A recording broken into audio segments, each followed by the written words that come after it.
They've got South Carolina coming to town. It is a matchup where LSU is a favorite. They are a 9.5-point favorite. I believe that's a line that I saw last time that I checked in there. It's obviously a must-win situation for the Tigers. Both teams coming off of a bye week, and so I'm going to anticipate there's going to be something new. These teams will have something new for the other team. There's going to be something that you haven't seen before. Now, both these teams are bad at running the football. LSU 15th in the SEC. South Carolina 16th in the SEC, right? So that's the point of emphasis probably for both teams. For South Carolina, they're looking for weapons to help out Lenore Sellers. He doesn't have a running game. He doesn't have a go-to receiver right now, so they're trying to find one, and it's been really troublesome for them. Like, when you watch that receiver core, it is not consistent. Even though they've got guys that look great in their uniform, they're looking for somebody that can step up and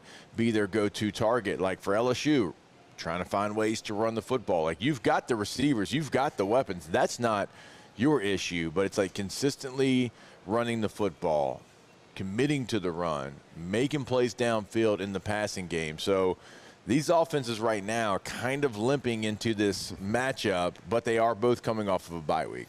Yeah, coming off a bye week, which is some teams are probably better at bye weeks than others, too. Like, there's improvements that can always be made on every team, whether you're undefeated, whether you're hitting on cylinders, or whether you are struggling in different aspects of the game. There's improvements to be made, and a lot of times it's not like a huge, like, tear everything down to the studs, we got to reinvent the wheel type situation. It's little things here and there that you got to just realize that, you know, we're this far off on some things, but we do have to philosophically make a couple of changes. So I think LSU is kind of like somewhere in the middle there. Like, they do need to add some actual X's and O type plays to their offense, to their repertoire, how they are calling the game.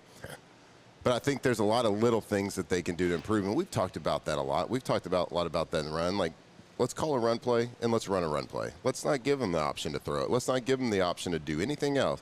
Let's run a run play. Let's simplify the calls on offense that our offensive linemen are making, the communication between center to guard to tackle to tight end. Let's minimize that communication. Let's limit it. Let's give them some calls, of course, because we still want to get in a good play. Yeah. We want an advantageous play, but it doesn't always have to be the perfect play. Let's just run a play. And then we'll see how the offense kind of changes. Garrett Nussmeier able to have a week of rest. Like, I know he got some much-needed rest. We don't know the severity of whatever was going on with him, but we know something was there. Yeah. Can he turn it around? Can he get to the Garrett Nussmeier that we know and love, that we've seen? And that's the frustrating part that everybody's had. It's like, it's not having the success, not doing the things because we know he can do it. Like, if we had never seen him do it, it's just like, all right, well, we got to work around it. We got to figure it out. Like, this is what we are. Sure, yeah. But, like, when you've seen it time and time again, it makes it a lot more frustrating. So I still have high hopes that Garrett Nussmeier will start improving and getting better and better. Hopefully this 7 days of rest will kind of be the catapult that helps him go. What do you think? In your heart of hearts, okay, do you think we'll see some differences in the run game? Why'd you got to ask me that, bud? My heart of hearts. Because this is the hard-hitting journalism that OTB is known for. I know. You got to ask the tough questions that people are afraid to, huh? In my heart of hearts. Do you think that you'll see something different? This isn't a success rate question. I'm not talking about that. You're talking about from a... It's just like, will you see something that is different? So when I say different, you don't run all the RPOs that we've talked about. Maybe you come back and you have Jack Pyburn at fullback, like you had the one play that is your longest run of the year. Yeah, and to me, like, to answer that question, it's like, to see something different is not to see it one time.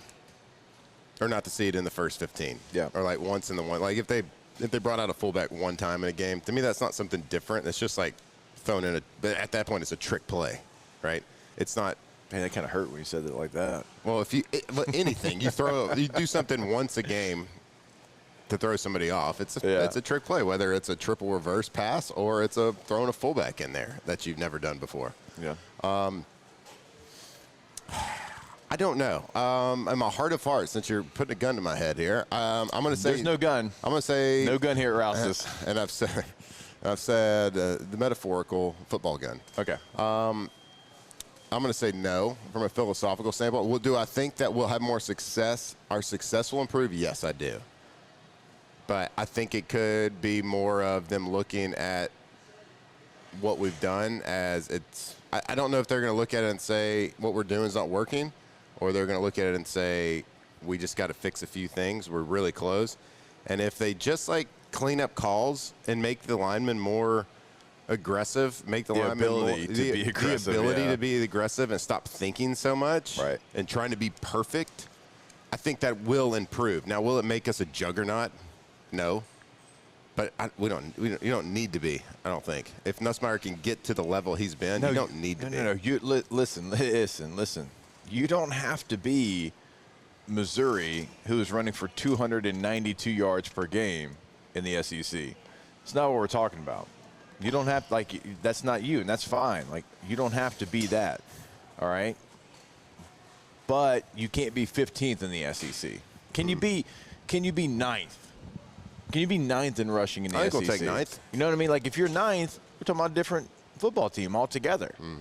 Because it's complementary, okay? Because you still are going to be able to hit some stuff in the passing game. You hope, like you said, Nussmeier's feeling better. You don't have to be number 1. But can you be 9th?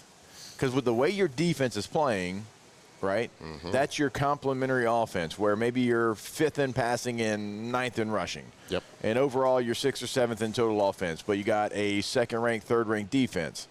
That is pairing together to make a pretty damn good football team. Yep. No, you're right. You're absolutely right. I mean, this is a – Thank you. Never heard you say that before. I know. This is a team that has an elite defense.